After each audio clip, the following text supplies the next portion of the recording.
Hello everyone. In the last lecture, we have discussed about the solid-solid separation, why we need solid-solid separation, the different methods involved in the solid-solid separation such as the electrostatic precipitation, dense media separation, magnetic separation and screening, and the industrial screening equipment such as the banana screens, trommels, vibrating screens, grizzlies. In today's video lecture, we are going to discuss about the gas-solid separations. First of all, we need to know what are the solids, gases and the sources of solid gases mixtures.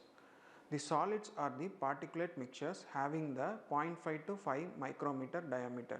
The smallest particles are carried away by the gaseous substances and they can be sent to the environment from the exhaust of the gaseous mixtures such as the power plants, the flue gases from the furnaces, the cotton mills and the different electrostatic precipitator outlets. There are various reasons for separating the solids and gaseous particles. The three important reasons are: the first one is controlling the environmental pollution. When we release the particulate gases into the atmosphere, it will be causing the environmental pollution due to the smallest particle sizes ranging from 0.5 micrometer to 5 micrometer. It is known as PM5 or PM10 and then it will be causing a huge health hazards. The next reason is the safe transportation of the fluids and the particles towards the safest point. The third reason is the recovering of the valuable particles from the purging systems. Now we move on to the different methods associated with the solid gas separations. The first one is the cyclone separators. They are single cyclone separator and multi-cyclone separators. They are using the principle of cyclonic motion, whirlpool or eddies for separating the solids and gases. The second one is the electrostatic precipitation, where they use the polarity of the particles. The particle gets stuck to different plates based on the positive and negative charges. The third one is the scrubbing action, where we use the liquid medium to absorb the gaseous particles and from the gaseous stream. Now we move on to the cyclonic separators. The cyclonic separators are inspired from the geographical motion such as cyclone. The cyclones are formed when there is a lower pressure created and then it moves from one place to another. The cyclonic motion or whirlpool or eddies are the principles of cyclonic separators. The cyclonic separators have the tangential opening and the particles and gases enter tangentially and get separated. The different materials of construction of cyclone separators are the ductile iron, the cast iron, stainless steel. With the help of stainless steel, even the corrosive gases can be filtered. The particles get filtered by stucking between the different plates and agglomeration. Now we move on to the advantages of the cyclone separators. The cyclone separators are having no movable parts so that it is very maintenance effective. The maintenance cost will be less for the cyclone separators. It can have a faster settling rate so that it separates the solids and gases easily. The cyclone separators are having a fast movement and then it is having a tangential motion. It helps the particles to get separated easily. Now we move on to the basic principles of the cyclone separator. The gaseous particles along with the solids will be entering tangentially into the cyclone separator and they proceed bottom. When they move towards the bottom, they will be experiencing a swirling motion. The swirling motion will be helpful in the coarser particles get separated and settled at the bottom, and then the lighter particles will be moving in the swirling motion and it reaches the top of the cyclone. The cyclone separator will be having a center upward tube which will be having a different pressure from the other cyclone separator parts. The center tube will be helpful in agglomerating the finer particles and get settled at the bottom. The agglomerated finer particles will be removed from bottom as they get more weight. When the agglomerated particles are removed, the clean air is passing towards the vertex finder and it removed from the top. Now we move on to the operations of the cyclone separator. The cyclone separator is allowing the gaseous streams to enter tangentially into the cyclone separator. The cyclone gases are removed with the help of the tangential motion which causes a radial flow. When the radial flow is established, the particles which are coarser in nature and denser than the carrying medium will get stick towards the walls of the cyclone separator and gets removed. The lighter particles, which are lighter than the carrying medium, is experiencing a swirling motion when it comes at the bottom. The swirling motion is obtained by carrying the lighter particles towards the top. When the lighter particles are carried towards the top, it enters the low pressure mode, that is the differential parameter through the tube, that is the vertex finder. When it moves towards the vertex finder, it gets agglomerated, sticking towards each other, and then gets stuck between the plates. Then it reaches the bottom and gets removed. So likewise, we have the removal of the lighter particles also from the cyclone separator, and then the cleaner air which is moving towards the top is removed from the cyclone separator. That is how it is operated. Now we move on to the single cyclone separator. In single cyclone separator, we will be having two types of swirling motions.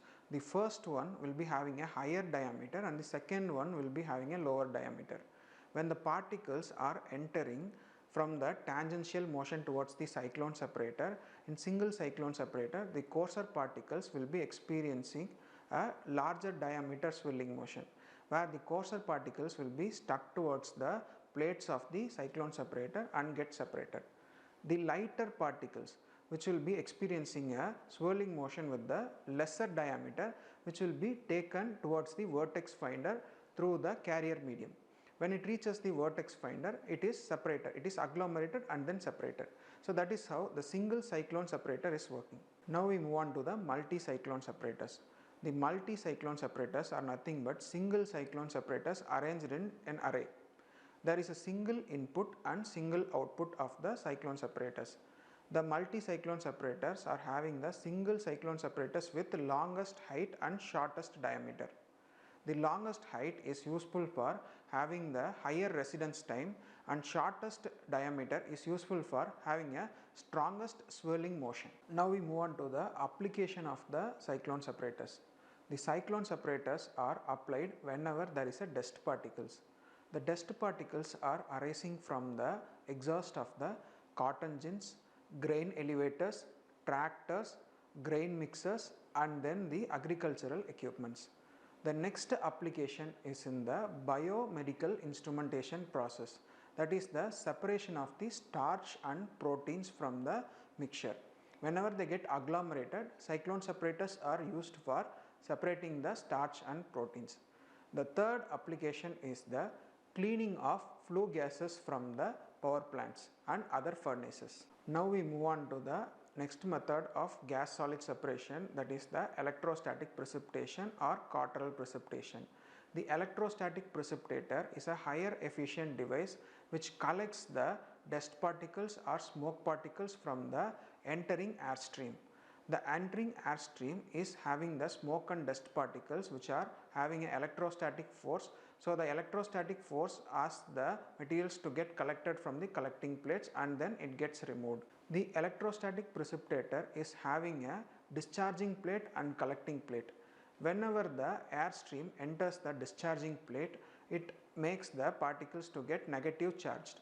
The negative charged particles will be moving towards the positively charged collecting plates and get sticking towards the positively charged collecting plates. The basic principle of the electrostatic precipitation is the electrostatic force induction on the particles.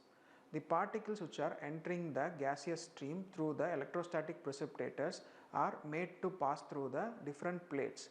The first one is the discharge plate and the second one is the collecting plate.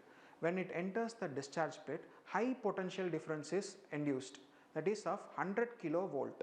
Whenever this passes through the high potential difference, it forms a glowing area, that is known as corona. When it passes through the glowing area, it gets negatively charged and sticking towards the positively charged electrostatic plates.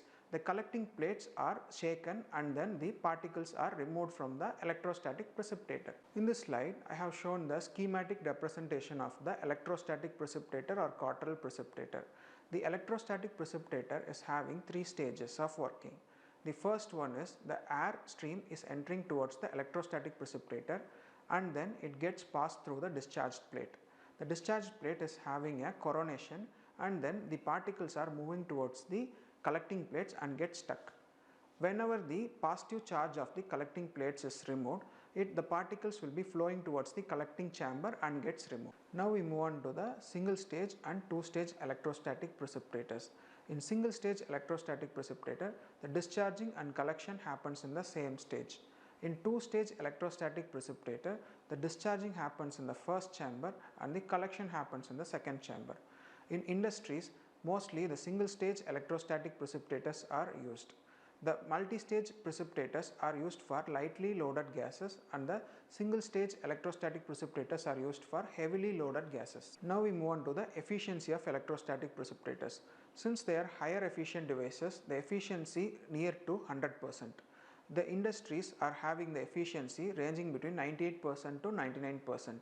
In acid and catalyst remover, the efficiency is near to 99%. Only for carbon black, the efficiency is reducing to 35% due to the agglomerations of the carbon black. Now we move on to the advantages and disadvantages of the electrostatic precipitators. The advantages: the electrostatic precipitators are having higher collective efficiency. The electrostatic precipitators can collect even the wet and dry particles. They can even operate in the range of 300 to 450 degrees Celsius. They can have a normal maintenance cost. Now we move on to the disadvantages of the electrostatic precipitators. They are occupying more space and are having the lesser collection efficiency, reducing with time. They are having the possibility of explosion when the corrosive and combustible gases are approaching the electrostatic precipitators. Now we move on to the application of electrostatic precipitators. Electrostatic precipitators are mostly useful in cement industries, sulfuric acid industries for producing the filtering effect for the pollution control. The electrostatic precipitators are mostly useful in power plants for removing the flue gases, and they will be mostly useful in petroleum industries for removing the other unwanted gases. Now we are going to see about the next method for gas solid separations, that is scrubbing. In scrubbing, the gaseous particles are allowed to encapsulated in the water molecules or liquid molecules. In scrubbing, the flue gases are sent from the bottom and the water molecules are sent from the top. Then the particles and gases gets encapsulated in the water molecules and get collected at the bottom. Thus the scrubbing action is separating the gas and solid particles. Now we move on to the different types of scrubbing operations. The first one is spray tower, the second one is venturi scrubber, the third one is mechanical scrubber, the fourth one is cyclone scrubber, and the fifth one is packed scrubber.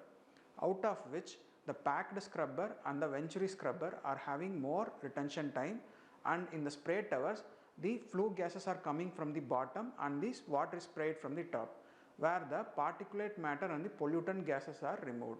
Now we move on to the advantages and disadvantages of the scrubbing operations. The scrubbing operations are having the advantage of simultaneously separating the particulate matter and the pollutant gases. They can even cool down the hot gases. They can capture, recover and neutralize the corrosive gases. The disadvantages are they can have a huge amount of wastewater generation. They are having the freezing problem in the colder countries. They can have the higher maintenance price for corrosive gases. Let's come to the end of the session. I hope you have understood the concepts of gas solid separations, the different methods of gas solid separation such as the cyclone separation, electrostatic precipitation and the scrubbing operations. In the next lecture, we are going to discuss about the solid liquid separation. Thank you.